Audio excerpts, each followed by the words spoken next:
for helping us to organize and build this exciting dialogue to understand the main aspect of the Facebook Oversight Board, its decision so far, and the impact in regards to content moderation in platform in Latin America.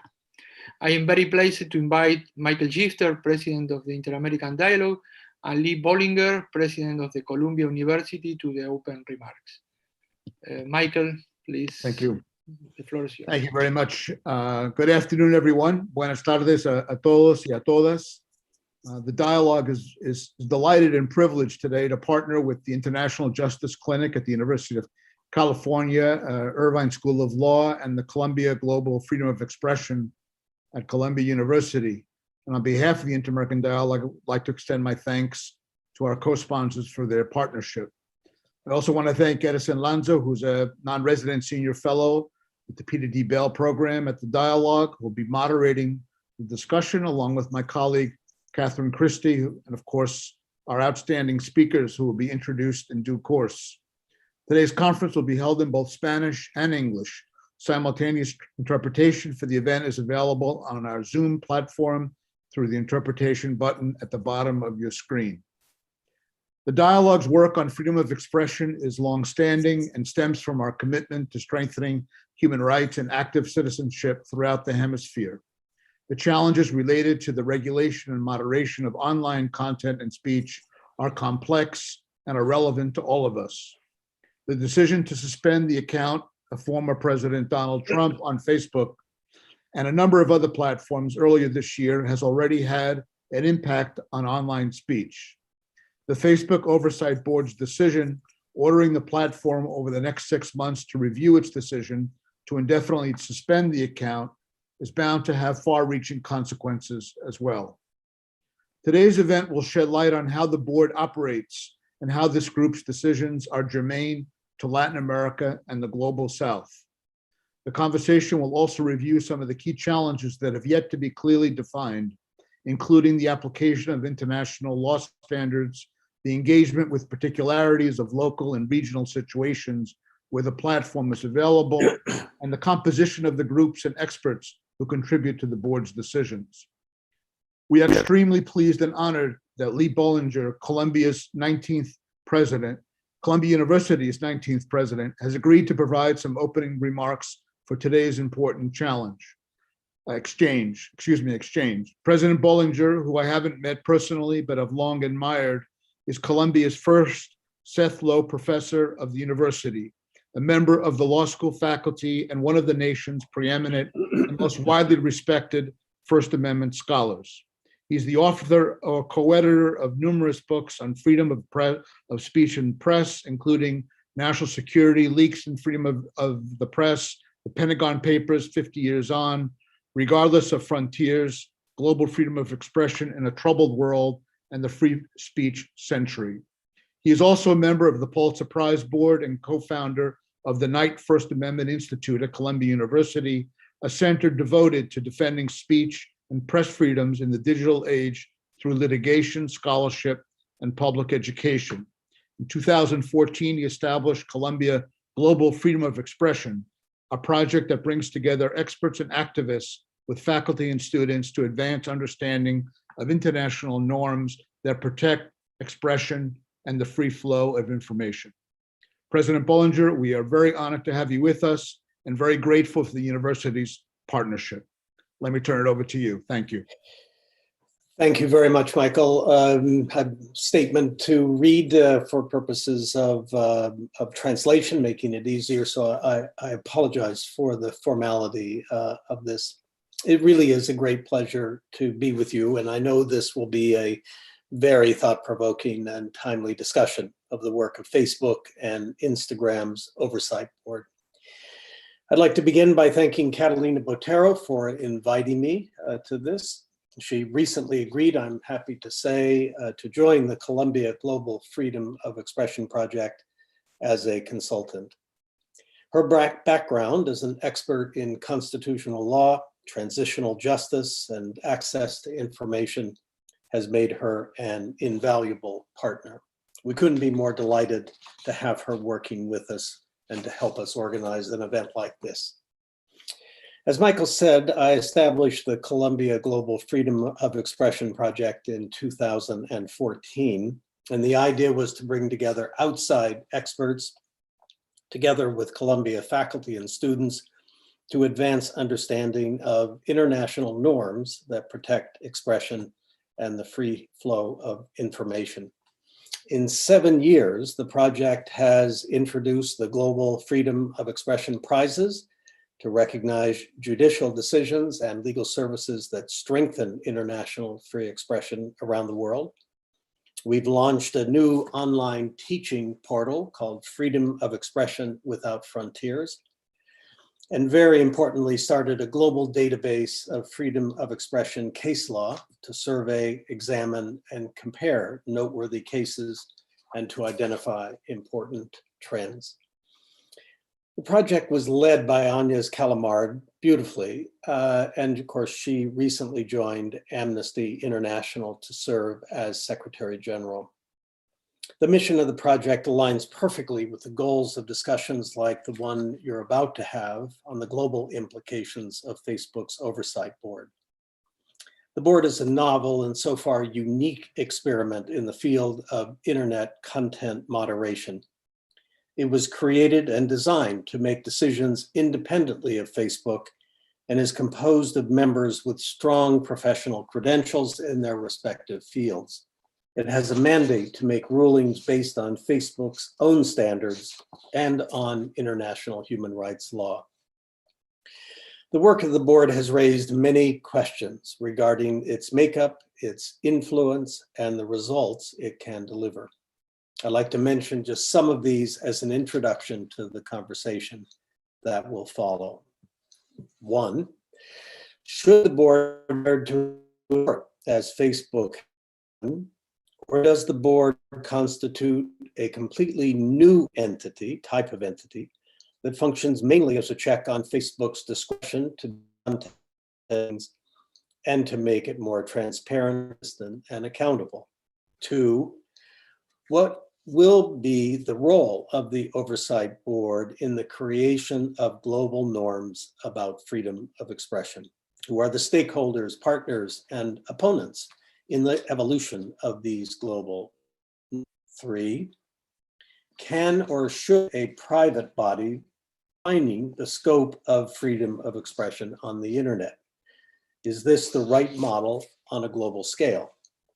4, can international human rights standards designed for nations be applied to companies like Facebook? Can these standards, which were not created for the internet, be used to moderate global digital content? 5, are we facing a completely new universe that requires a different theoretical framework that incorporates the challenges of content governance among 3 billion users who operate in radically different contexts? And 6, what happens if Facebook does not comply with the board's recommendations to improve transparency, clarity, and consistency of the company's moderating decisions? Finally, and more specifically regarding the board's recent ruling on the suspension of Donald Trump's Facebook account, there remain some additional critical questions. Should the company, a company, be permitted to ban a person from its platform? Is such a decision compatible with international human rights law?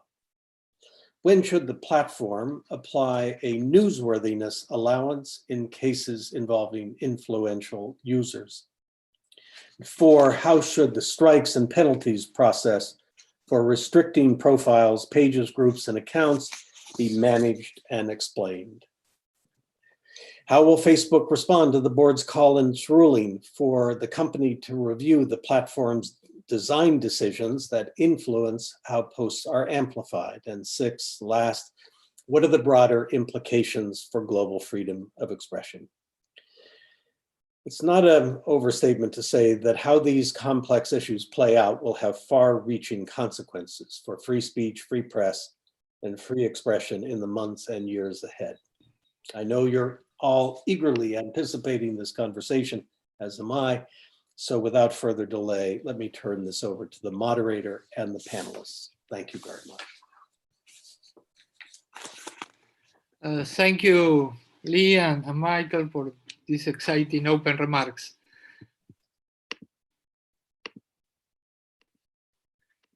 We have simultaneous interpretation in English and Spanish available, and I will take advantage for this possibility and shift to Spanish now.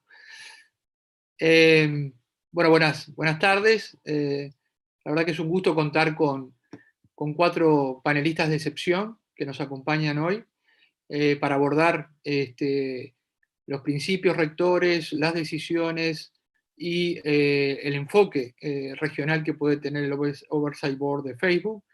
Quiero saludar afectuoso y calurosamente a Catalina y a David Kaye, ex relatores especiales, con los cuales compartí muchas cosas en común en estos últimos años. Catalina es además miembro hoy del Oversight Board, y David Kaye, profesor justamente de la Universidad Irvine de California en Los Ángeles. También nos acompañan 2 relevantes expertos, como Jamal Greene, profesor también de Columbia Law School y co-chair del Oversight Board de Facebook, a quien le damos la bienvenida, y Mary Hansel, que es directora del Human Rights and Social Media Initiative, también ante UCI. Y quiero agradecer especialmente al equipo del Diálogo Interamericano por hacer posible este importante evento. Yo creo que el presidente de Columbia, Lee Bollinger, hizo en buena medida un listado muy completo de las preguntas que queremos introducir en este conversatorio. Voy simplemente a referirlas brevemente o de algún modo a segmentarlas para cada uno de los participantes para sus intervenciones iniciales de 5 minutos. Y a Catalina Botero justamente le damos la bienvenida y bueno, queríamos preguntarle cuáles eran a su juicio los principios de actuación de este mecanismo autónomo para revisar apelaciones y la política de moderación de contenidos en las plataformas de Facebook y cómo se incorporan los estándares del derecho internacional de los derechos humanos a las decisiones de moderación que adoptan estas plataformas, viendo, digamos, la discusión o de algún modo los distintos puntos de vista, si estos estándares pueden aplicarse a las reglas comunitarias de una plataforma, si son tomados en cuenta en las discusiones del board, y cómo también los organismos de protección y la sociedad civil pueden acercar estos estándares y de algún modo hacer llegar estos estándares, en particular con una mirada latinoamericana, a partir de los estándares del Sistema Interamericano de Derechos Humanos y del Sur Global, a las discusiones que están teniendo lugar en los paneles del Oversight Board. Catalina, buenas tardes y adelante.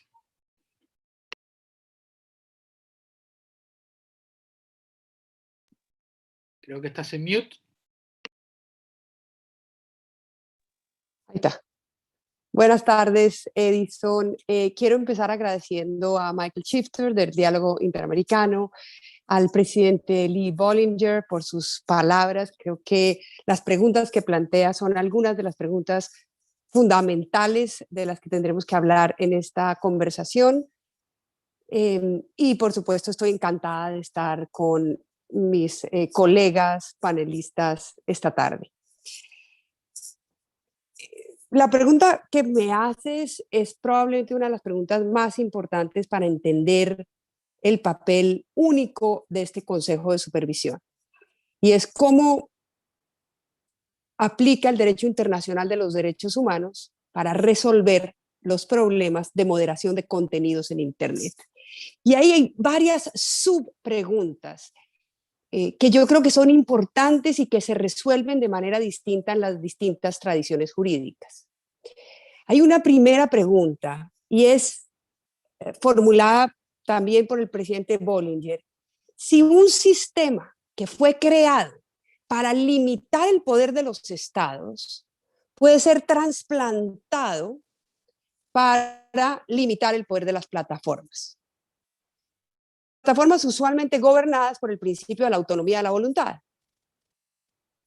Entonces, ¿cuáles son las dificultades de utilizar ese sistema del derecho internacional de los derechos humanos, de los estándares internacionales y de las normas globales, al momento de moderar contenidos en las relaciones entre la plataforma y sus usuarios, es decir, en relaciones entre particulares. Y esa es una primera cuestión que se resuelve de manera distinta en los Estados Unidos y en algunos países del sur global, particularmente algunos países de África y América Latina. Hay una segunda pregunta que me parece fundamental, y es si la aplicación del derecho internacional de los derechos humanos puede desplazar al derecho interno. En el caso de Donald Trump, por ejemplo, una discusión que se ha dado en los Estados Unidos es si el Consejo de Supervisión podía desplazar las normas internas de los Estados Unidos, en particular la primera enmienda, para aplicar estándares internacionales de derechos humanos que limitan a Facebook, más establecido por la primera enmienda. Entonces, esa es una discusión también importante y que tiene una relevancia clave en el sur global. Y una tercera pregunta es si sí se pueden aplicar los estándares internacionales de derechos humanos para limitar a las plataformas.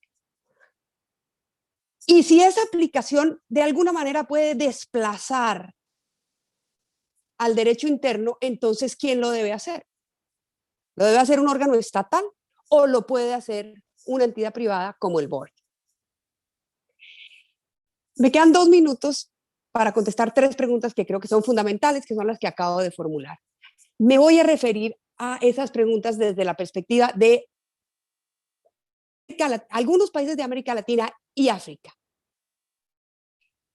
que es una perspectiva que es hereditaria de la tradición constitucional alemana y española, pero no es hereditaria de la tradición constitucional norteamericana. Y por eso, algunas decisiones de los estadounidenses hoy son exóticas, para nosotros en América Latina son más familiares, por decirlo de alguna manera.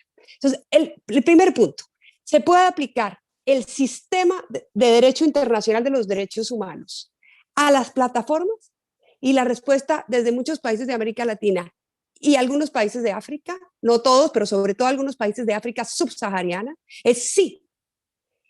En nuestras tradiciones jurídicas existen figuras que permiten la aplicación de los derechos constitucionales a las relaciones entre particulares. Lo que pasa es que esa aplicación no se hace de manera automática, es decir, no se aplica de la misma manera como se aplica ese sistema a un Estado. En el momento de hacer la ponderación de derechos en las relaciones entre particulares, es fundamental tener en cuenta el principio de autonomía de la voluntad, pero el principio de autonomía de la voluntad no desplaza a las normas globales de derechos humanos. Tenemos amparo contra particulares y control de constitucionalidad de decisiones judiciales que resuelven casos entre particulares. Y en todos esos casos, los jueces y otras autoridades jurídicas en nuestros países, y me refiero, por ejemplo, a la última reforma, a una de las últimas reformas constitucionales en México, a la Constitución constitucional, a la Constitución colombiana y a otras constituciones de nuestra región, permiten, sin que esto suene exótico, que a las relaciones entre particulares se apliquen los derechos fundamentales. Entonces, esa primera discusión se resuelve por esa vía, que es la vía de lo que en derecho constitucional alemán se llama la Drittwirkung der Grundrechte. Segundo punto, la aplicación del derecho internacional de los derechos humanos puede desplazar al derecho interno, y en muchos países de América Latina y muchos países de África, particularmente África subsahariana, la respuesta sería sí. E incluso en muchos países europeos, la respuesta sería sí. Las normas globales de derechos humanos pueden entrar a regular situaciones de derecho interno, en algunos casos por encima de la Constitución, en otros casos al mismo nivel que la Constitución, y en otros casos por debajo de la Constitución, pero por encima de las leyes ordinarias. Es decir, nosotros en América Latina y en algunos países de África y en muchos países europeos, la aplicación del derecho internacional para regular derechos conflictos entre ciudadanos de una jurisdicción no es una discusión exótica. Y en tercer lugar, ¿quién lo debe hacer? Y ahí está la gran crítica de algunas personas, sobre todo de América Latina, al Oversight Board. Consideran que esto lo debe hacer una autoridad estatal. Sí puede aplicar el sistema internacional de los derechos humanos para resolver conflictos entre la plataforma y sus usuarios. Ese conjunto de derechos compite con el derecho nacional y debe articularse con el derecho nacional, y eso no es particularmente problemático, pero debe hacerlo una autoridad nacional. Sin embargo, cuando uno pone ejemplos de países antidemocráticos, en donde las autoridades que deben aplicar esas normas están totalmente cooptadas por el Poder Ejecutivo, la respuesta empieza a debilitarse. Y quienes consideran que debe hacerlo una autoridad nacional empiezan a repensar su respuesta. Si Facebook es una plataforma global y 2/3 partes de los países del mundo no tienen instituciones suficientemente independientes para proteger el derecho a la libertad de expresión, particularmente de quienes se oponen a las autoridades estatales, entonces parecería que una decisión como crear este board es probablemente, como se dice de la democracia, la peor de todas, excepto todas las demás. Es decir, está claro que el hecho de que sea una entidad privada de autorregulación la que aplique el derecho internacional para definir cuál es el alcance de la libertad de expresión en una comunidad de 3.000 millones de usuarios que Instagram no es la mejor medida posible, pero no parece que exista ninguna otra que pueda ofrecer mayores garantías a los usuarios sobre una aplicación justa del derecho internacional de los derechos humanos para proteger la libertad de expresión en Internet. Esas eran como las 3 ideas que yo quería plantear en estos minutos, Edison, para que podamos seguir la conversación ya más explícitamente sobre el caso de Donald Trump. Muchas gracias, Catalina, y sin duda este es un mecanismo sui generis que bueno, presenta estas primeras cuestiones tan interesantes sobre la articulación del derecho nacional, los términos comunitarios o normas comunitarias y el derecho internacional de los derechos humanos.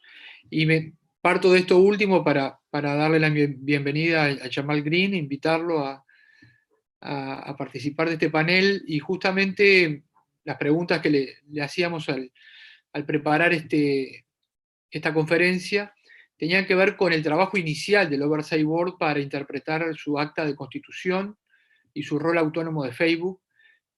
Tal vez nos pueda ilustrar sobre los principales principios de actuación, cómo han interpretado esa institucionalidad que le están dando. Obviamente la legitimidad también depende de las decisiones que van tomando y cómo las van tomando. Y por eso también una referencia le pedíamos al criterio de selección de casos, y entre ellos cómo están viendo los contextos regionales y culturales, y cómo, digamos, seleccionan aquellos casos que pueden hacer referencia al sur global. En especial en este foro nos interesa también América Latina. Hay un caso vinculado a Brasil entre los primeros que han decidido, ¿no? Y bueno, finalmente también mención a la reciente decisión del caso Trump y las complejidades que enfrentaron. Bueno, bienvenido, Jamal, adelante.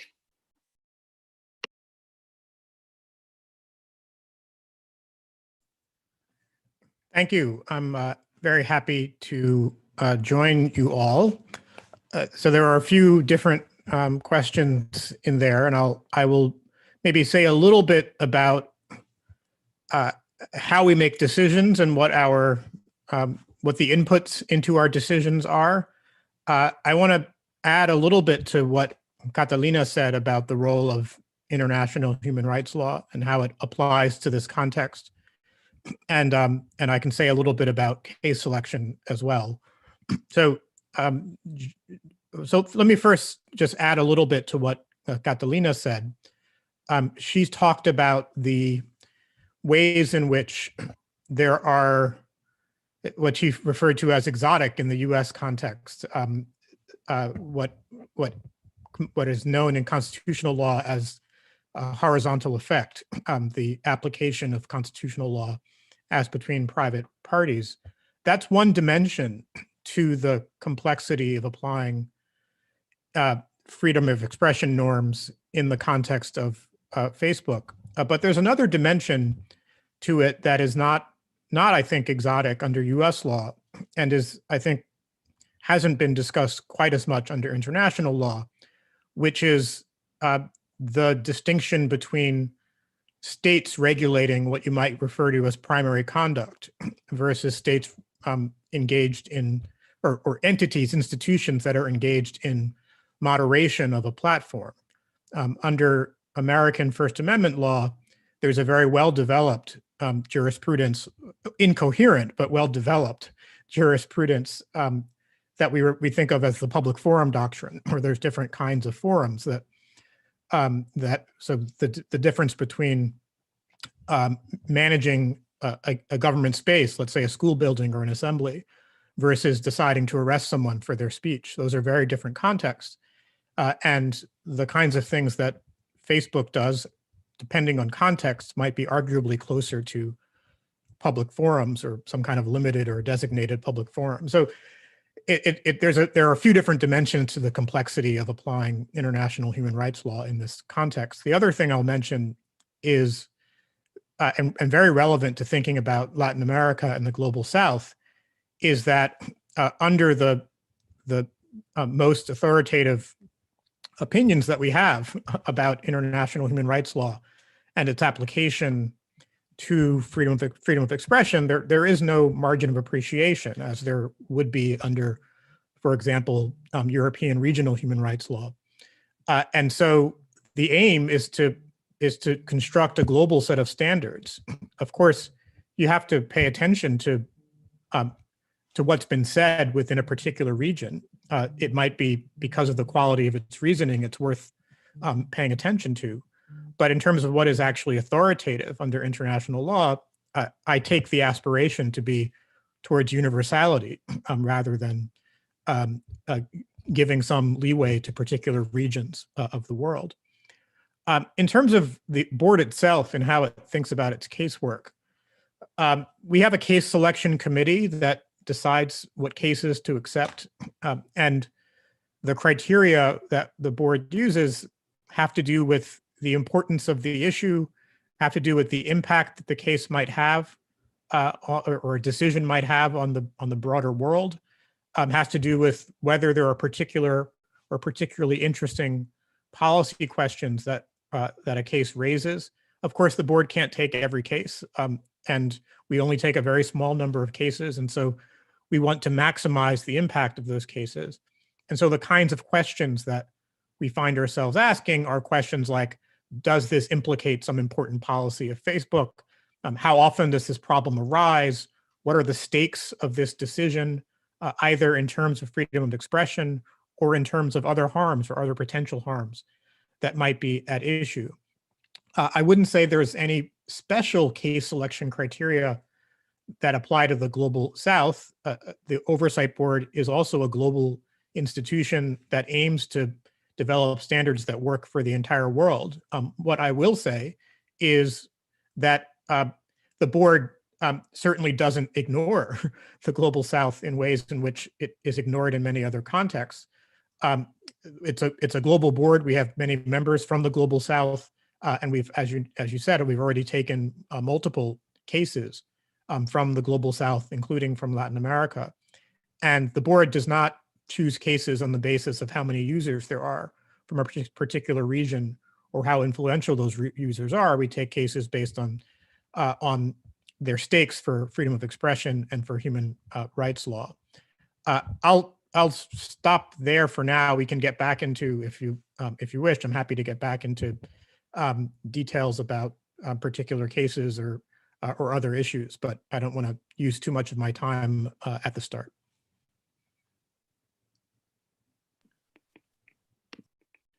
Muchas gracias, Jamal, por las reflexiones y bueno, por estas primeras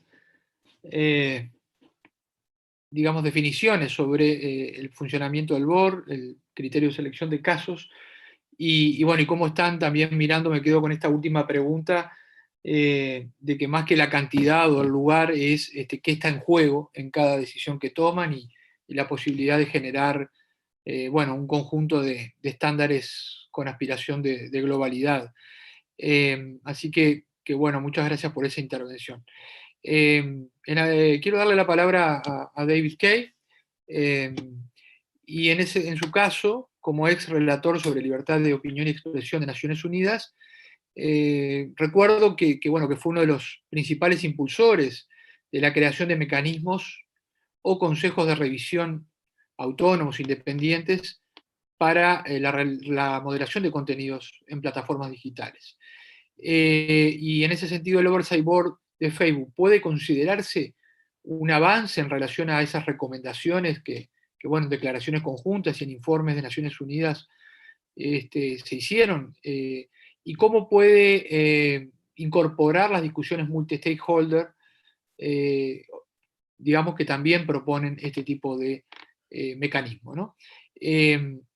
Y también, de algún modo, retomar el planteo de Catalina y de Jamal al principio sobre el derecho internacional, si puede ser una referencia o debería ser una referencia para estos mecanismos de autorregulación. David, un gusto contar contigo hoy, esta tarde. Great, Edison, thank you so much for those questions, and thanks to everybody on this panel, to Lee Bollinger, to Michael Shifter for all their work. I especially want to say how important Catalina Botero's work has been to my own understanding of how we think about freedom of expression in an online environment. Catalina has been a kind of pioneer in this space for many years, so it's really great to see her and to be on a panel with her. I think, Edison, I would want to reflect on your questions in a few different ways, and so maybe I'll mention 3 things.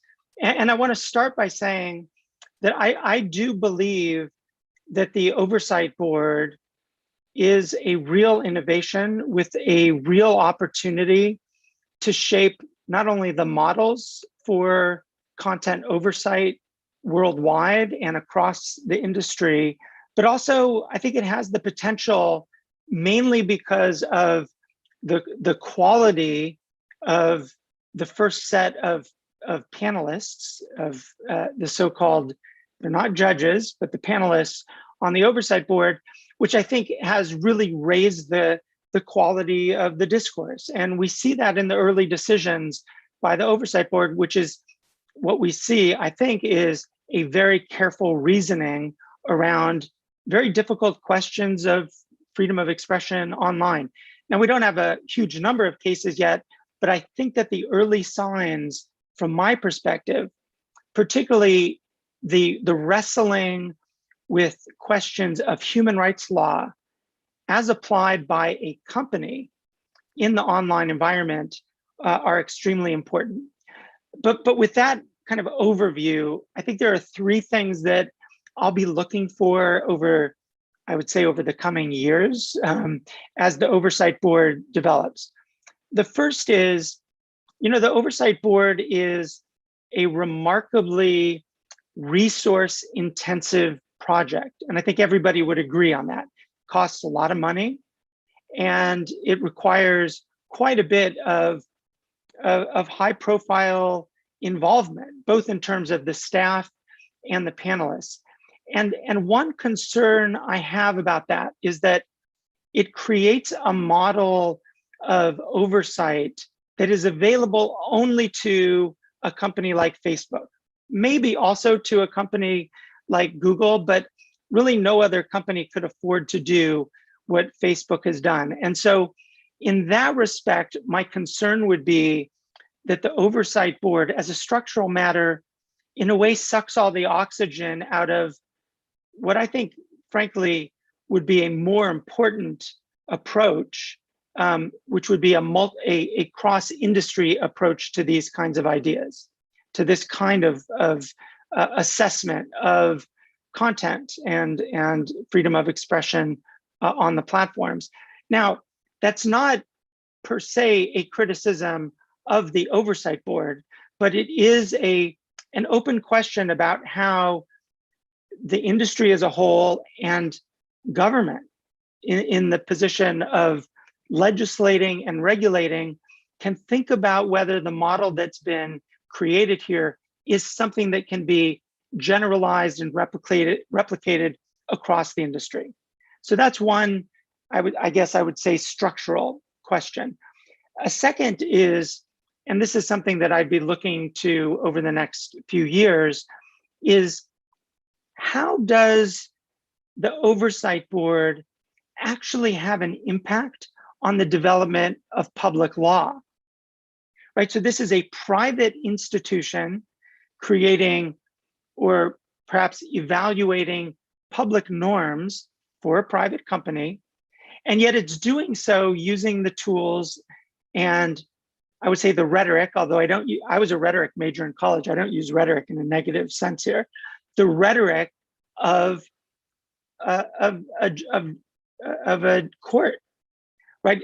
The approach, the reasoning has all of the hallmarks of an independent court, and maybe not all of them, but quite a few. As you read a decision, it reads like a court decision. And I think it will be very interesting to see whether this particular model with a focus on one particular platform actually has an impact on public law, on courts. Do courts around the world begin to refer to Oversight Board decisions almost as if they are a kind of precedent that may be drawn upon, if not followed? So I think that will be something interesting to see. And then I think there's a subsidiary question around that, which is that a good thing, right? The Oversight Board is not a democratically accountable body, as our courts are, and therefore doesn't naturally call upon a kind of authority that courts, certainly in rule of law oriented democratic societies, call upon. So I think that will be something interesting to follow. And that's a question also for legislators and for regulators to decide whether that kind of approach where regulation, and we see this in the Digital Services Act draft in Europe right now, where there's an encouragement of reasoned judgments by platforms, particularly the largest platforms, that will also have an effect on public law, perhaps. And I think that will be something interesting to follow. Now, that's perhaps a theoretical question at this point, but I think it's something for us all to be paying attention to.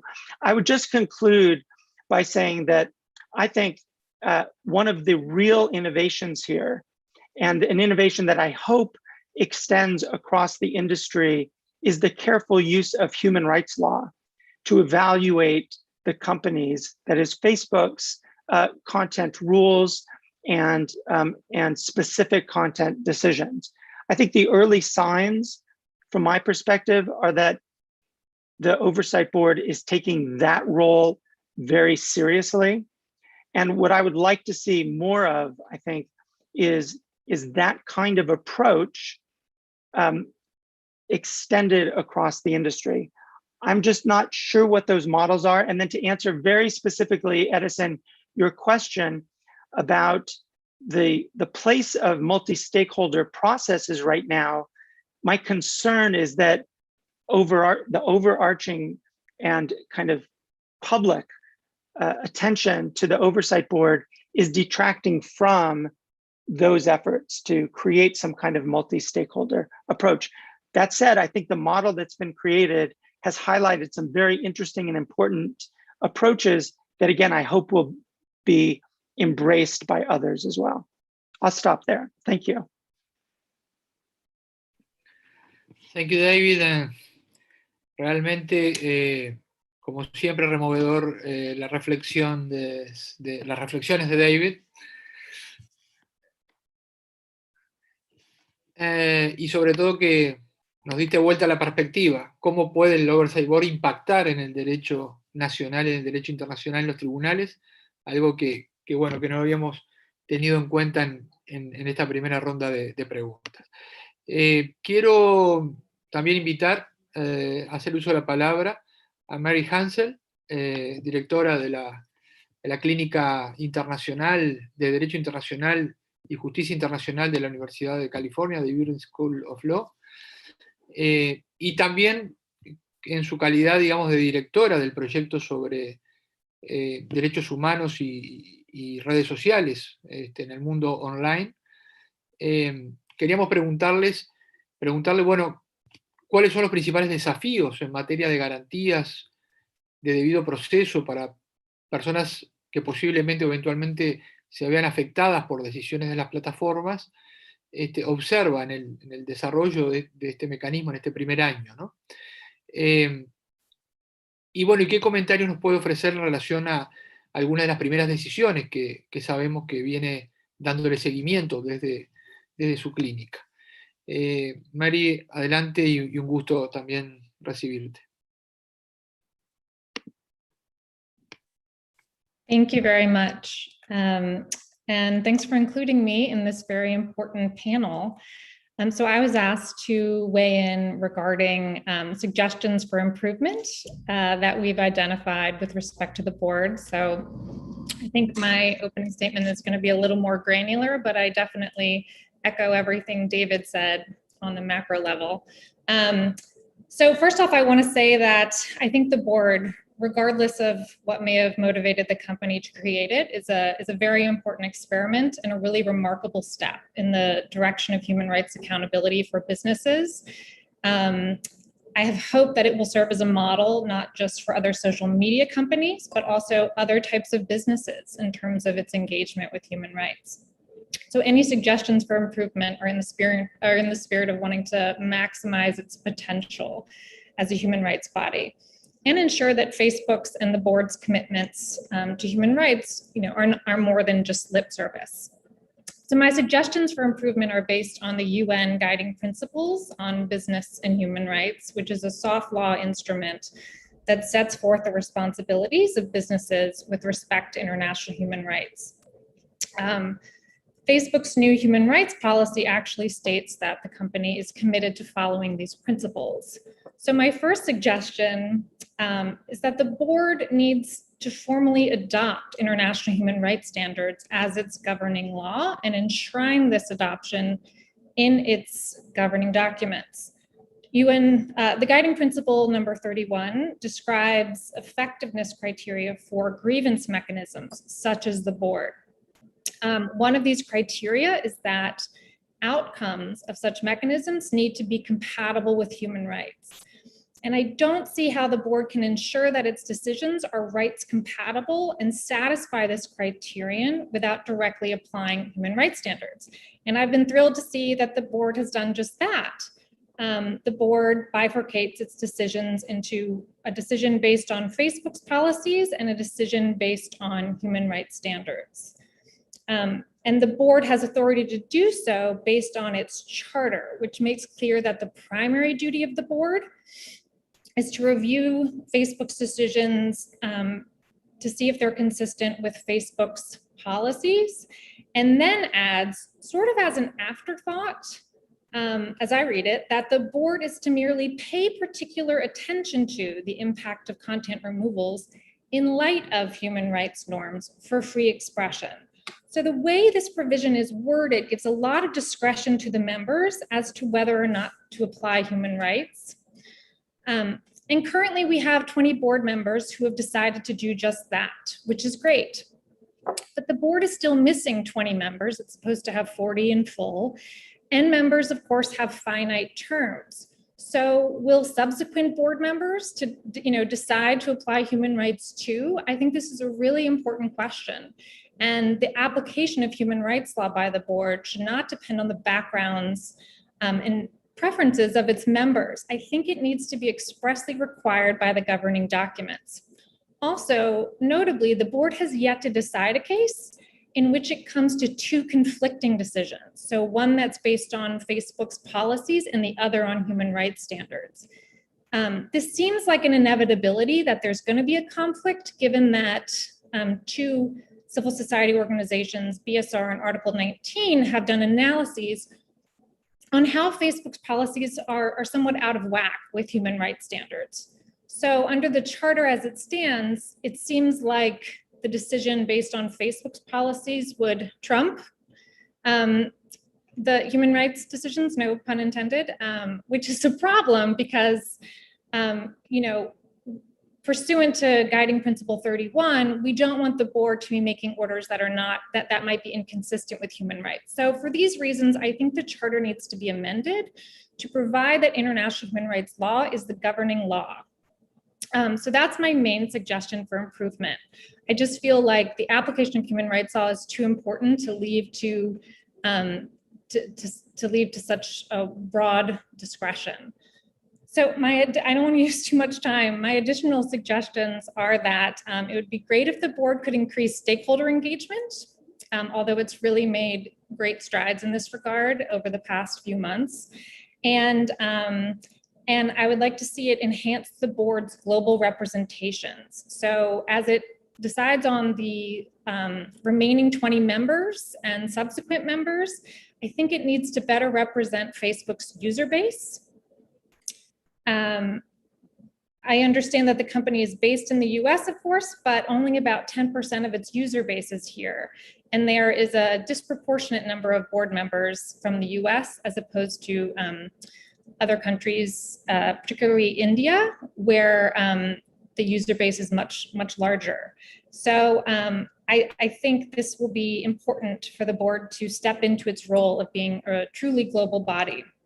So I was also asked about identifying some challenges regarding due process of the board, which of course is a very state-like term to be applying to the board. And I could get a bit nitty-gritty about this, but really the one important challenge I want to flag is the fact that non-user rights holders don't really have a voice in the board. So individuals and groups who do not have Facebook's account, but may be profoundly impacted by what goes on in the platform, don't really have much of an access to the board. They can't refer cases to the board. And you know, human rights standards, including the guiding principles, don't provide a basis to discriminate between users and non-user rights holders. So leaving them without recourse can possibly further marginalize those without Facebook or even internet access due to digital divides. So I hope that the board can find a way to include non-user rights holders. And finally, I was asked about just some general observations about the board's jurisprudence, if you will, to date. And that's, of course, a big question. And I don't think I have time to give too many thoughts on that. But one sweeping observation is that it seems like the board is still finding its feet in terms of applying the category of human rights referred to as economic, social, and cultural rights. I think the first batch of cases was really light on these types of rights, despite their relevance to the cases. The Netherlands case finally engaged with economic, social, and cultural rights a bit, but you know, economic, social, and cultural rights are prioritized by many societies in the global South, which I put in quotes, and arguably you know, marginalized in the US. And so I don't want the board to contribute to this bias in favor of freedom of expression and other civil and political rights at the expense of economic, social, and cultural rights. So I would just love to see more engagement with economic, social, and cultural rights by the board. Notably, the only explicit right identified in the board's governing documents is freedom of expression. And so you can sort of already see the bias, arguably, right there. By the way, I'd also love to see the board, where appropriate, engage with case law from regional human rights bodies, including the Inter-American and African human rights courts, and not just stick to global human rights standards. So I'll stop there. I think that's all I have time for. And I look forward to a discussion.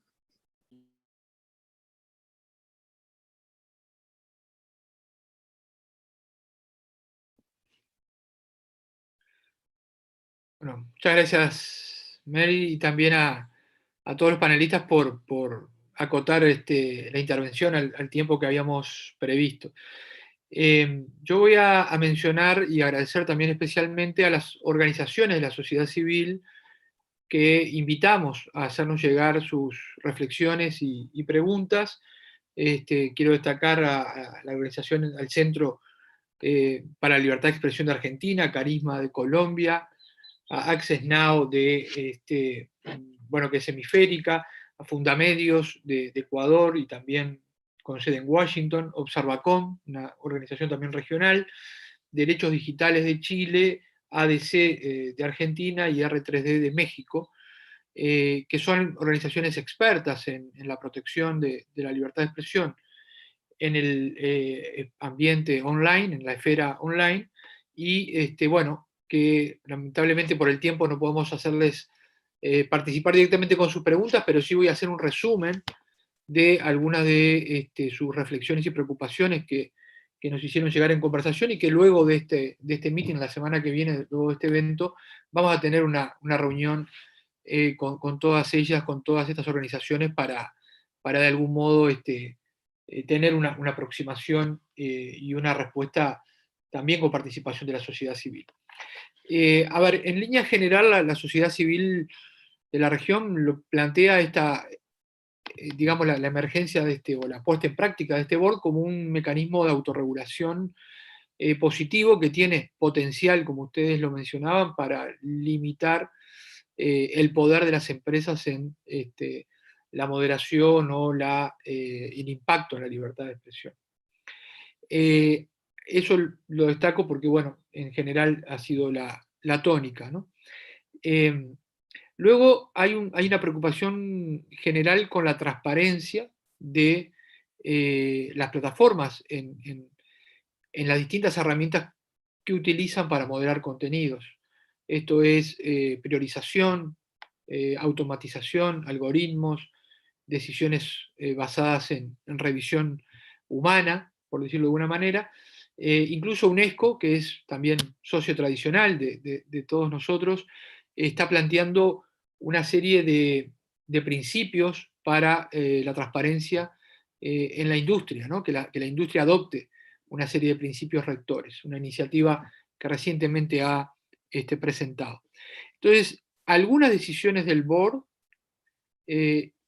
digamos, dialogan con la empresa, le solicitan información, e incluso en algunas, digamos, determinan de que fue insuficiente la información que recibieron, ¿no? Entonces, ahí hay una primera pregunta para Jamal o Catalina, que tiene que ver con este asunto, ¿no? Transparencia de las plataformas, accountability o rendición de cuentas, y bueno, y las experiencias de ustedes al solicitar información al respecto, ¿no?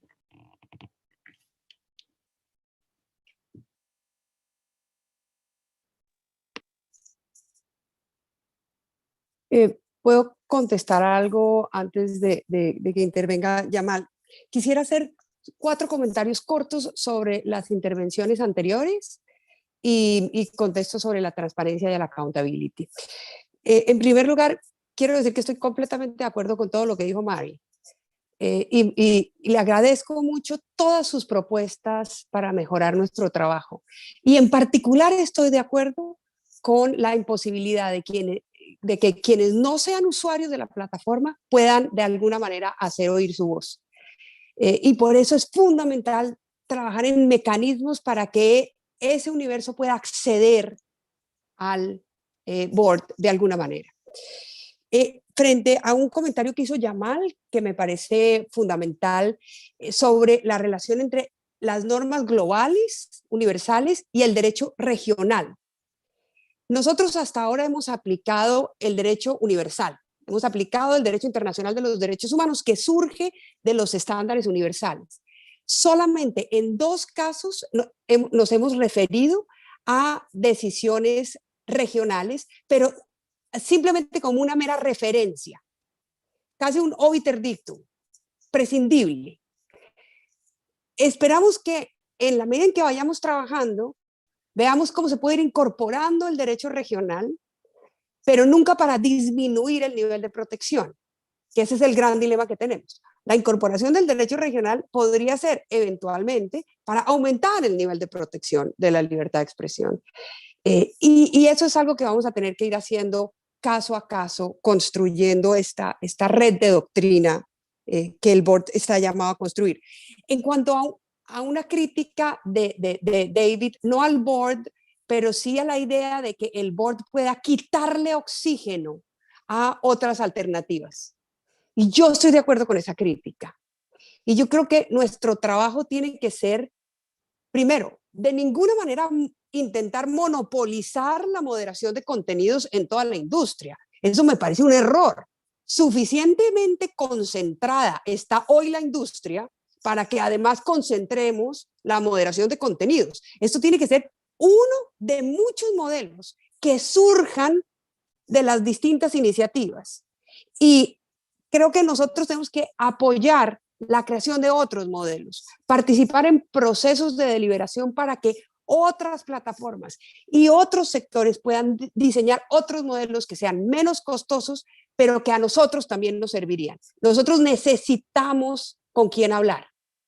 Cuando Bolinger se preguntaba si el board podía ser un promotor de normas globales y quiénes eran sus interlocutores y quiénes sus detractores, bueno, eso tenemos que ayudar a construirlo. Todavía no sabemos quiénes son nuestros detractores y no podemos quitarle oxígeno a todo el medio ambiente, digamos, de manera tal que nos surjan otras alternativas. Y finalmente el impacto en el derecho público. Yo creo que si nosotros hacemos nuestro trabajo de manera rigurosa, las cortes van a leer lo que estamos haciendo. No creo que sea entendido como un precedente, porque no tenemos autoridad judicial, pero sí puede ser doctrina relevante. Puede ser doctrina relevante para la Corte Europea de Derechos Humanos, puede ser doctrina relevante para la Corte Interamericana de Derechos Humanos y sin duda puede ser doctrina relevante para las otras cortes que, como en América Latina, incluyen el derecho internacional de los derechos humanos en sus propias constituciones. Me refiero a México, Argentina, Colombia, Perú, Ecuador, a la mayoría de los estados que reconocen que el derecho internacional de los derechos humanos es una norma aplicable en sus regímenes internos y para ver cómo se interpreta a la hora de moderar contenidos pueden tener en cuenta lo que nosotros estamos haciendo. Y creo que ese puede ser un impacto importante en la evolución del derecho público. Ahora, frente a la pregunta, no hay una sola decisión del board en la que no nos hayamos preguntado por la transparencia y la manera de llamar a cuentas, digamos, de hacer accountability con Facebook. En la mayoría de las decisiones, incluso la recomendación está clara en el componente de recomendaciones. Llamamos a Facebook a incorporar en sus informes de transparencia más y mejor información. Y le preguntamos a Facebook información que Facebook usualmente no provee a sus usuarios. En la mayoría de los casos nos ha dado esa información. En el caso Trump nos dio una parte de la información que pedimos, pero otra muy importante para definir, por ejemplo, si la decisión que tomó era la menos intrusiva en esas circunstancias, esa información no nos la dio. Pero es público que no nos la dio. Y entonces lo que nosotros hacemos es hacer público algo que antes no era público. Y eso también es valioso. Entonces, hemos exigido,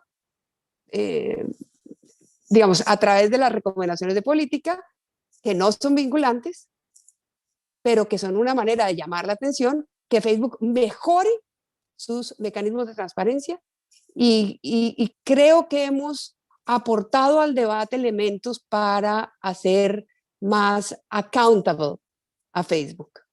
No sé cómo, esa palabra en español es difícil, pero creo que todos la entendemos. Rendición de cuentas, por ahí podríamos ir. Rendición de cuentas. Yo le quiero dar la oportunidad entonces a Jamal. Creo que Catalina ha comenzado un diálogo también de reaccionar a las reflexiones y recomendaciones que David y Mary finalmente hacen, y también un punto, digamos, de reflexión sobre los temas de transparencia de la propia plataforma, ¿no? de las solicitudes de información y cómo eso puede mejorar la transparencia hacia los usuarios.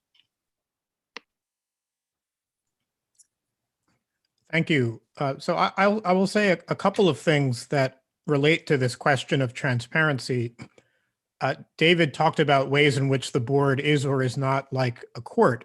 And I think one of the ways in which the board is not like a court is in what we see as a commitment to being a fully transparent institution, or at least as close as we can get. Of course, like courts, the board has written decisions that that are available to people.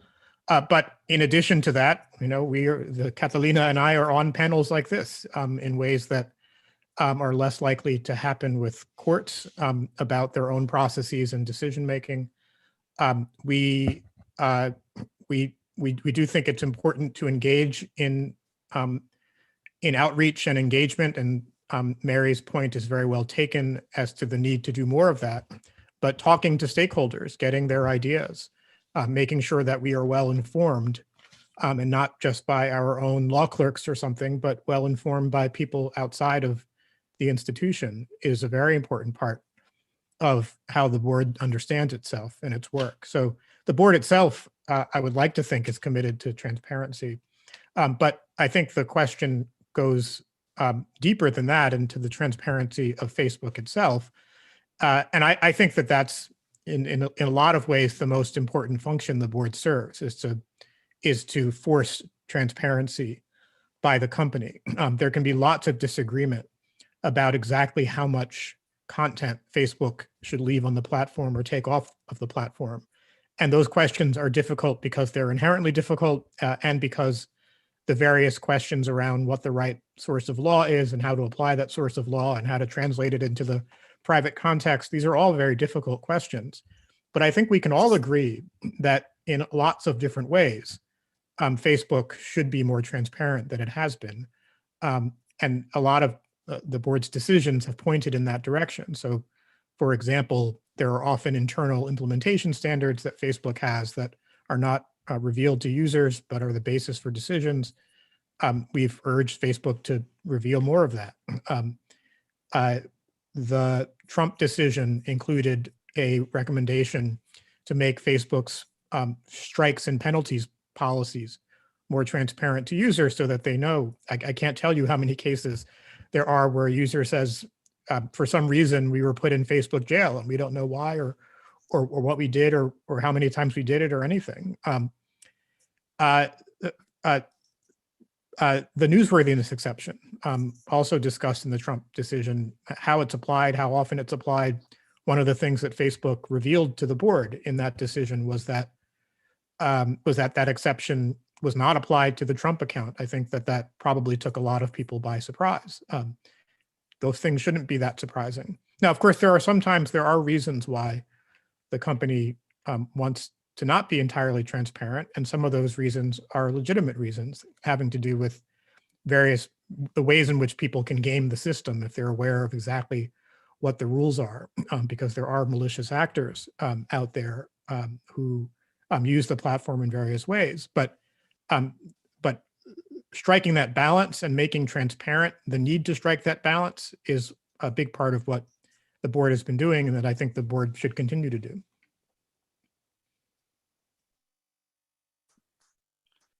Muchas gracias, Jamal. Yo vuelvo con David y Mary a propósito también de algo que planteaba Catalina. ¿Cuál es el impacto, de algún modo puede ser el impacto de las decisiones del board en los tribunales, pero también en el poder legislativo, en las legislaciones? David se ha ocupado, cuando era relator, en múltiples oportunidades de legislaciones, algunas muy restrictivas, a propósito de la moderación de contenidos que eran restrictivas de la libertad de expresión en el online. y también de algunas otras de países democráticos como Alemania, como Francia, que podían tener un impacto. Sigue abierta esa discusión si tiene que existir o no una regulación legal, sobre todo en aquellos países de raigambre constitucional alemana o española, como decía Catalina, y en América Latina esa discusión está vigente y hay decenas de proyectos de ley. ¿Esa discusión crees que tiene que seguir abierta, que hay algún impacto en la tarea del Poder Legislativo de este board? David, Mary? Yeah, maybe I'll say a word here. You know, the Oversight Board's remit is, in some respects, vast.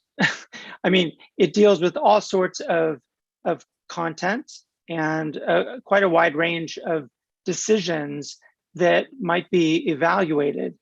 But in other respects, it's also, it may be uncertain or unclear certainly to legislators. So to give an example, many people have called out the fact that the Oversight Board does not deal, although I would say that the recommendations of the Oversight Board have moved in this direction, but that it doesn't deal, at least by its express terms, with algorithmic recommendations, with amplification, and so forth. And that's just by its terms, because I think one of the interesting things is that the Oversight Board has clearly been speaking a language that refers back to those kinds of issues. And even, I believe, in the Trump decision made reference to that. But one thing I think that legislators will be looking to is whether, even with a process like the Oversight Board, and again, it's one company and one model in the industry, whether legislators will look to greater transparency. In other words, does the Oversight Board in effect whet the appetite of legislators? So on the one hand, the Oversight Board is creating a kind of expectation for engagement with the company. It asks questions of the company that the company doesn't always answer. Will legislators look to the Oversight Board and say, that was a really good question that the Oversight Board asked? Why didn't Facebook answer it? And will that be, in a way, translated into a legislative agenda so that maybe it's Congress, maybe it's the European Commission, maybe it's the Colombian legislative system, whatever it is. And again, and that is one of the complexities here, right? This is, national government by government that these kinds of issues will be addressed. But will the Oversight Board, in effect, provide a kind of legislative agenda for some governments? I think that'll be interesting to watch. My sense is that governments are watching the Oversight Board decisions pretty carefully and probably looking quite carefully at how Facebook is responding to decisions, some of which, the time hasn't even elapsed, so that Facebook isn't required in some of the cases to have responded yet. But I think that interaction will probably have an impact on legislators. Gracias, David. Mary? Yeah. Hi. So I agree with David's assessment. I think on a very general level, the board is already bringing about, normative shifts in addressing these issues, regardless of the forum. And I think recently, an Israeli court mentioned the Oversight Board as a possible remedy. So it's already making its way into some judicial decisions. But I think the most important point here for me is that the Oversight Board should not supplant other initiatives to deal with these issues, whether those initiatives be legislative judicial or multi-stakeholder, like the social media council idea that David has mentioned.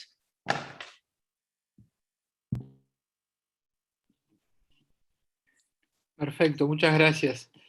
Hay otra serie de, yo diría, de expectativas vinculadas al seguimiento de las recomendaciones. Creo que David decía algo al final. Bueno, estamos expectantes de que se cumplan los plazos que el propio board otorgó para el cumplimiento de sus recomendaciones. En el derecho internacional de los derechos humanos es todo un tema, lo vinculante o no de las decisiones en nuestro sistema de la Comisión Interamericana, pero también a nivel del sistema universal. Y bueno, tal vez sea adelantarnos, pero una de las preguntas que nos venía de las organizaciones de la sociedad civil tenía que ver con esto, con si hay alguna clase de seguimiento. Obviamente la academia, los institutos de investigación, yo creo que van a hacer seguimiento de esto, pero el propio board, ya que tenemos a 2 integrantes, ¿qué expectativa tiene del cumplimiento de recomendaciones? ¿Quién pide la palabra? Adelante. Nosotros creamos una comisión de seguimiento de recomendaciones que va a estar dirigida por una de las copresidentas y que justamente lo que busca es identificar concretamente cuáles recomendaciones se han aplicado, cuáles no, y cómo formular mejores recomendaciones para que sean realmente viables y factibles. Esto es muy similar a lo que en derecho constitucional llamaríamos el constitucionalismo dialógico, que se refiere a esa conversación con la empresa para entender también cuáles son sus limitaciones legítimas y donde no hay limitaciones legítimas y nosotros podemos realmente promover una mejora en las políticas. Entonces, hay una comisión de seguimiento de recomendaciones y esperamos que en los informes anuales podamos dar cuenta sobre el resultado de esa comisión. Jamal. I don't have a lot to add beyond that, which is both accurate that we have internal conversation with Facebook and we will over time in terms of how to implement recommendations, and we will also have an annual report, and that part of the benefit of being transparent about recommendations and Facebook's obligation to respond to them is that it's not just the board that acts as police, it's also civil society and researchers and so forth. One thing I will say about recommendations is that the sweet spot of recommendations is, somewhere between Facebook is doing everything we say and Facebook is doing nothing we say. Because if Facebook is doing everything we say, then we're not being ambitious enough about what we're recommending to them. And if they're doing nothing we say, then that's also obviously a problem, and we're not being feasible enough. Trying to figure out where that sweet spot is requires both internal and external engagement, right? So it requires both conversation with Facebook about what they understand to be possible, what their limitations are, but also conversation with people outside to push the company on what their status quo looks like and what their priors might be. So it is a dialogue, as Catalina said. It's not just a one-way street.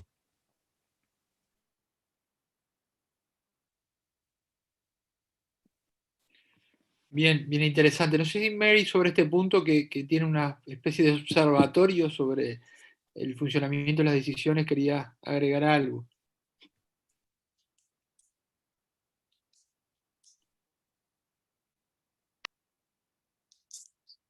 Mary Hansel. Perdón.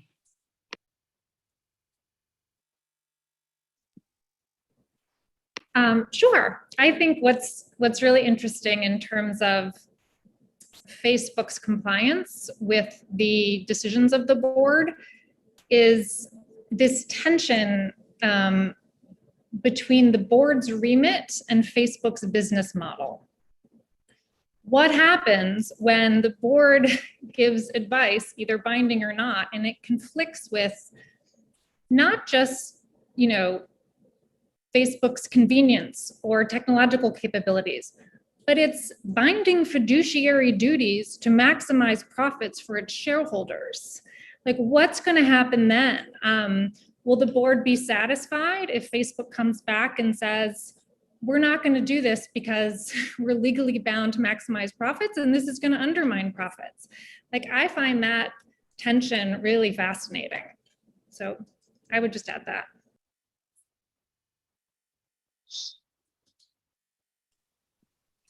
Bueno, muchas gracias.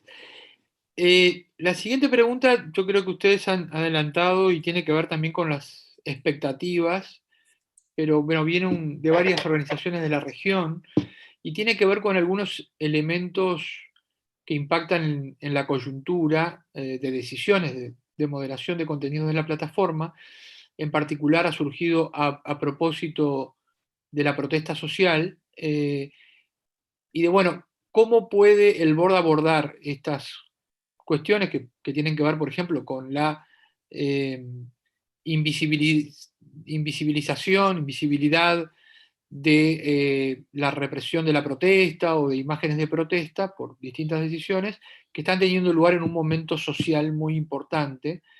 Y se ha mencionado, bueno, el caso de Colombia, en su momento de Chile, ahora también creo que ha surgido por las manifestaciones respecto al conflicto árabe-israelí o palestino-israelí.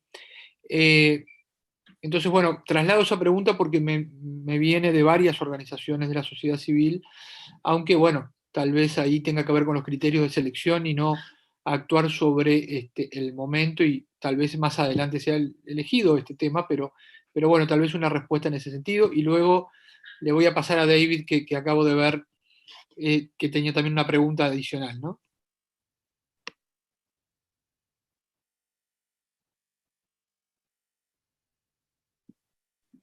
Jamal, would you like to go first?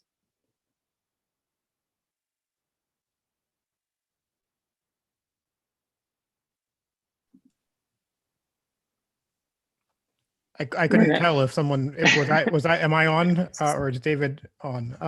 I have a question that I want to ask that isn't directly related to this, although I'll react to that as well. But you go first, Jamal. So I'm not sure I fully understood the context of the question, since I'm not well versed in exactly what is happening with these protests. The exact relationship between that and content on Facebook. I can speculate that maybe there is some kind of retaliation or some kind of reaction by potentially by governments to people who are engaged in protests. If that's what the issue is, it's hard for me to speculate about exactly what form it might take in relation to the work of the Oversight Board. But it's certainly the case that one of the tasks of the Oversight Board is to understand fully the context in which decisions are being made. And so not to just react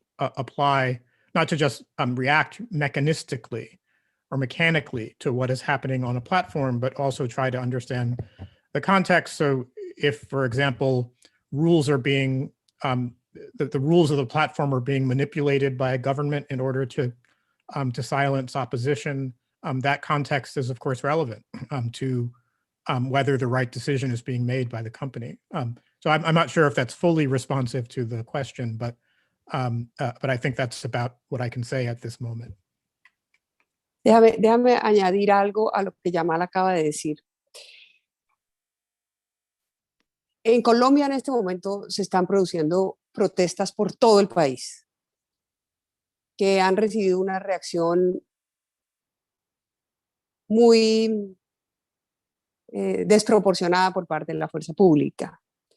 Las denuncias en este momento es que hay más de 40 personas que han muerto en las protestas.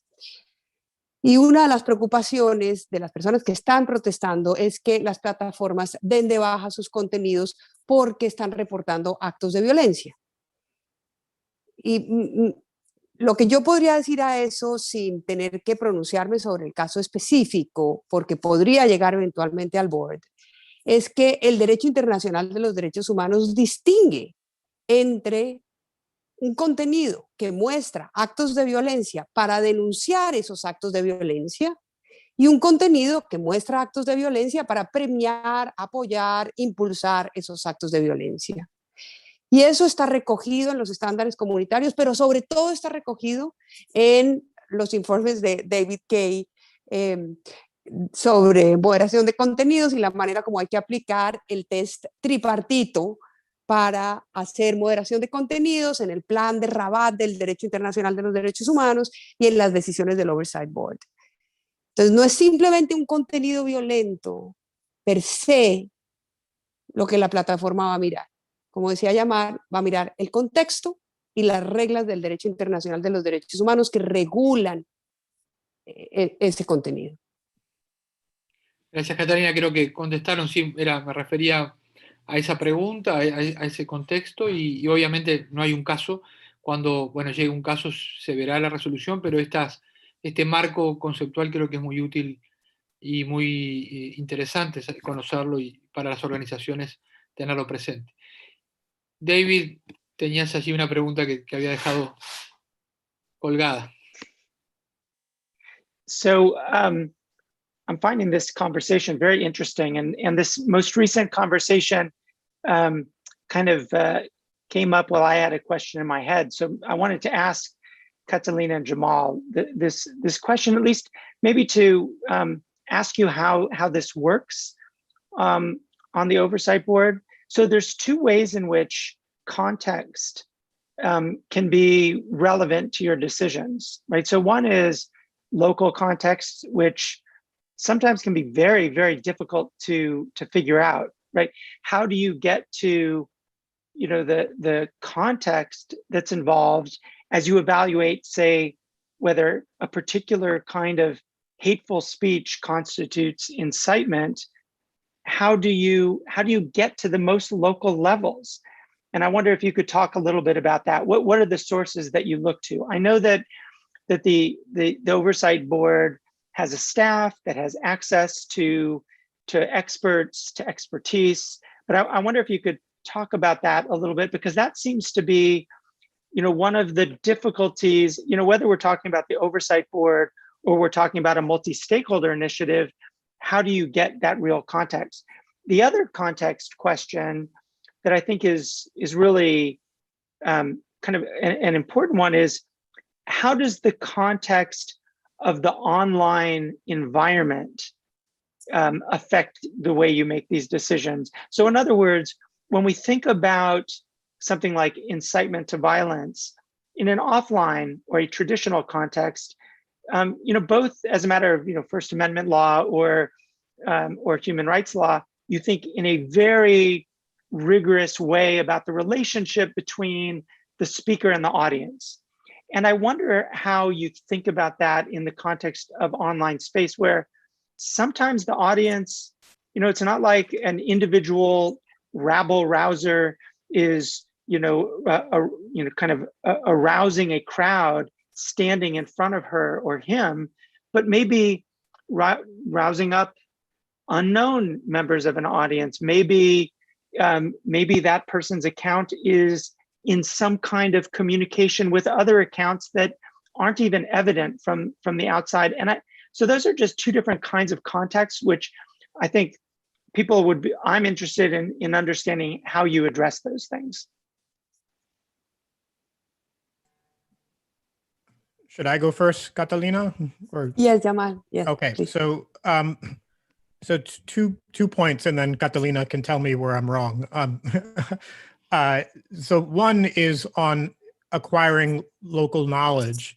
And as you say, David, we do have a large, growing, very professional staff with substantive experience in human rights that assist us with briefing on local context. They also have access to outside contractors who help with things like translation and with local knowledge, and so that's a very important part of what we do. I'll also say that Facebook itself also does this. And sometimes they do it on their own, and sometimes they do it because the Oversight Board has taken a case or has gotten interested in a case. And so they have their own expertise. And so, you know, if our independent experts seem to align with theirs, then that's useful to know. If it doesn't seem to align with theirs, then that's also useful to know and suggests that we need more information. The other source, I think, is public comments, which have happened in every case. And in the Trump case, you know, there were almost 10,000 of those. In more high profile cases, we can expect to get input from not just random individuals, but also NGOs and so forth.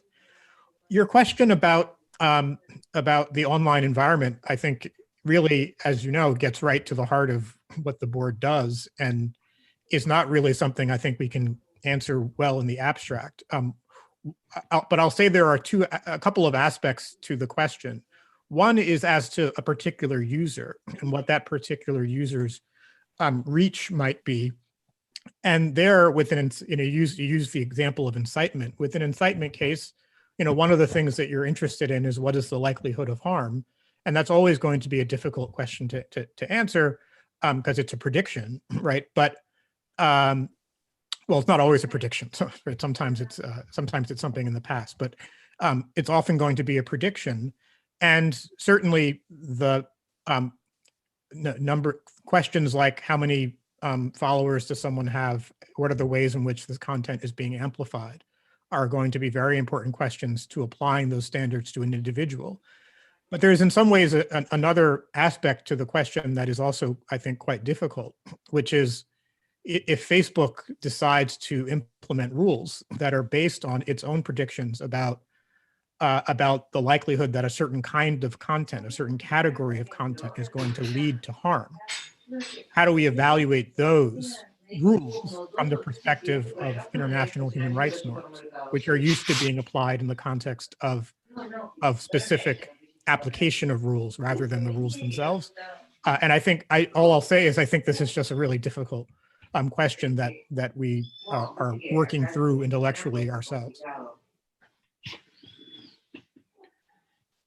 Catalina?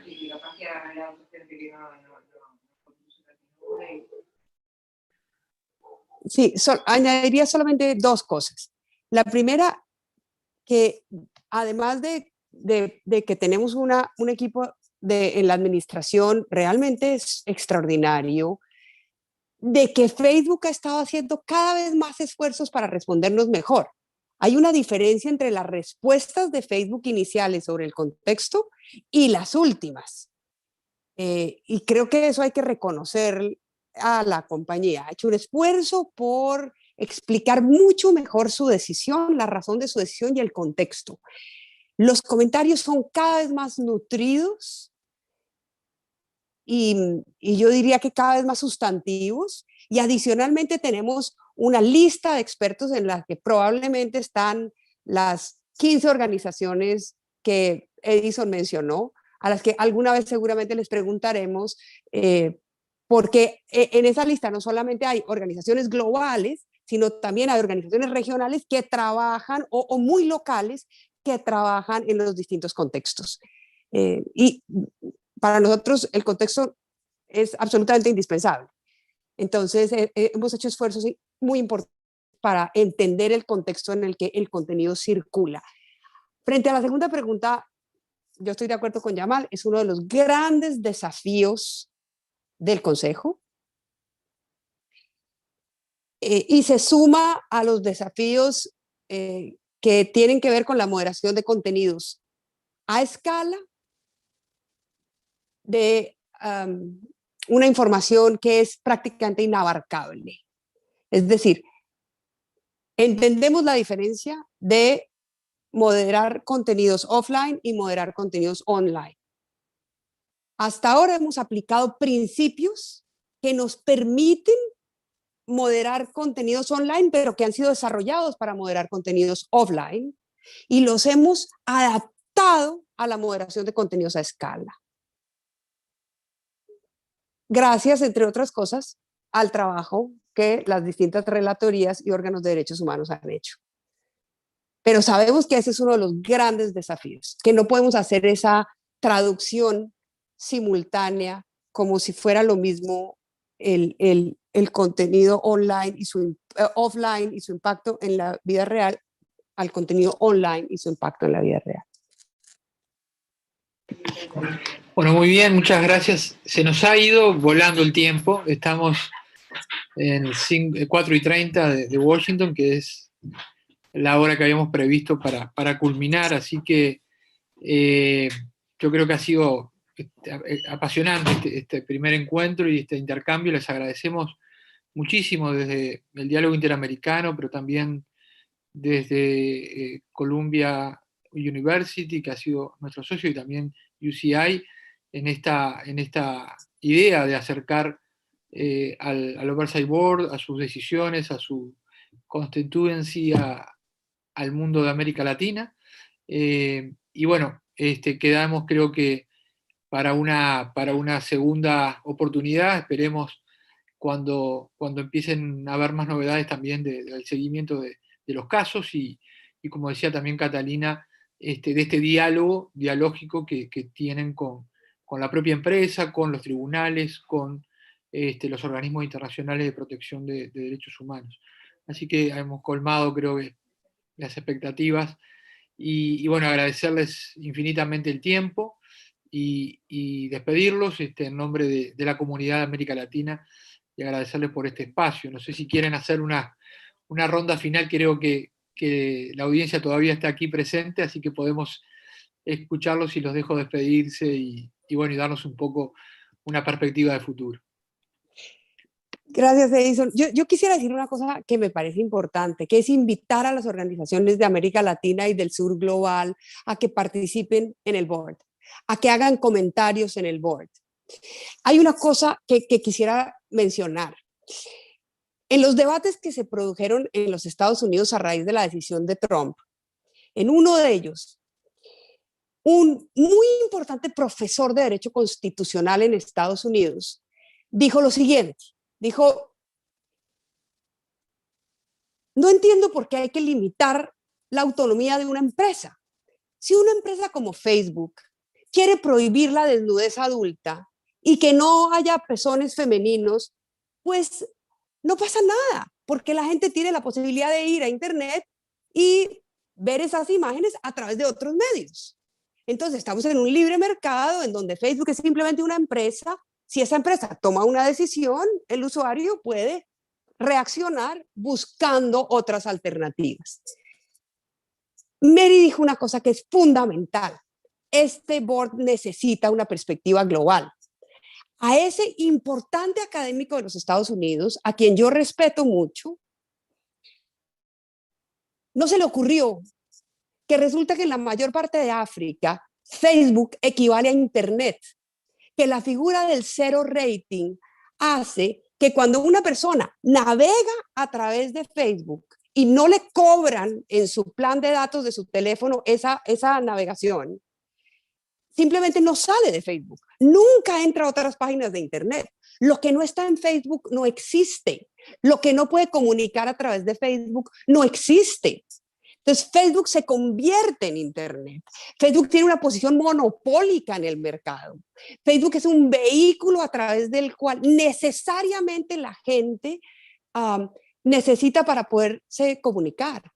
Y por lo tanto, esa visión del sur global, de África, de muchas comunidades de América Latina, que dicen, como dicen los informes de David Kaye, que hay comunidades indígenas en donde las mujeres viven con el torso desnudo, y la prohibición de los pezones adultos las va a invisibilizar en el único mecanismo que tienen para poderse comunicar y para poder hacer visibles sus reclamos, por ejemplo, por una extracción de los recursos naturales que explota inadecuadamente los recursos naturales y genera una contaminación y afecta a la comunidad. Y la única manera como pueden hacerlo es salir a través de Facebook y no pueden porque las mujeres viven con el torso desnudo.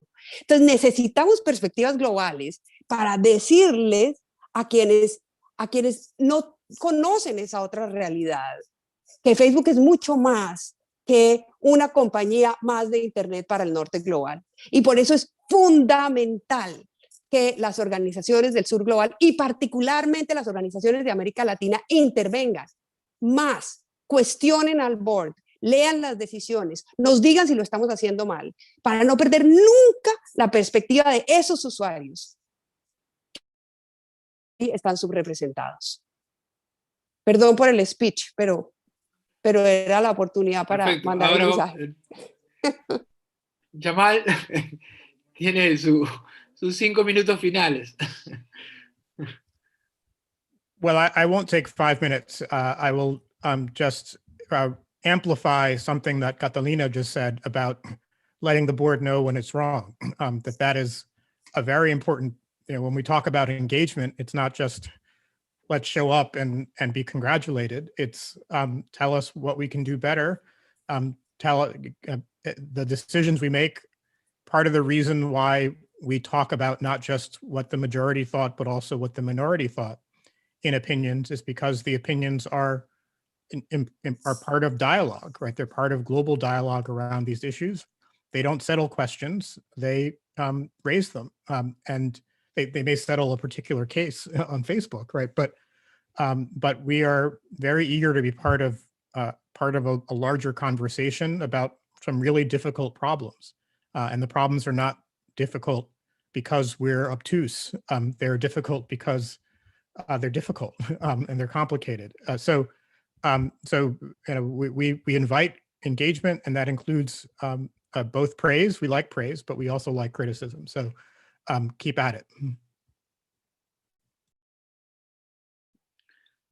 Muchas gracias, Jamal, por las apreciaciones. David.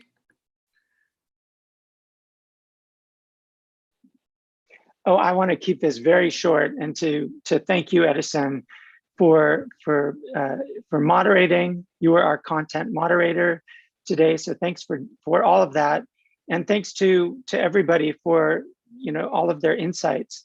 I mean, I would only encourage listeners, perhaps following up on what Catalina was suggesting, to be active again, and as Jamal said, in criticizing and praising where necessary or where one wishes to. But I think it's especially important for there to be engagement by other platforms in terms of thinking through what is the model that's appropriate for them. I mean, this has been a discussion about one company's approach to content moderation and to oversight. And I think that we're in many respects at the beginning of a conversation. And my hope is that others will see this not necessarily as a model to adopt, but as a kind of trigger to adopt their own model that's appropriate for them. So I hope that's what's taken away from this to a certain extent. Ojalá que sí, que tengamos, este sea el inicio de la conversación de estos temas. Mary, por favor, también tus últimas apreciaciones. Sure, I'm mindful that we're 8 minutes over, so I'll be very quick. I echo David's comments and just want to thank Edison and Catherine for planning a great panel and our wonderful interpreters. And thanks everyone for coming. Bueno, muchas gracias, Mary. Yo también saludar a Catherine del equipo del diálogo que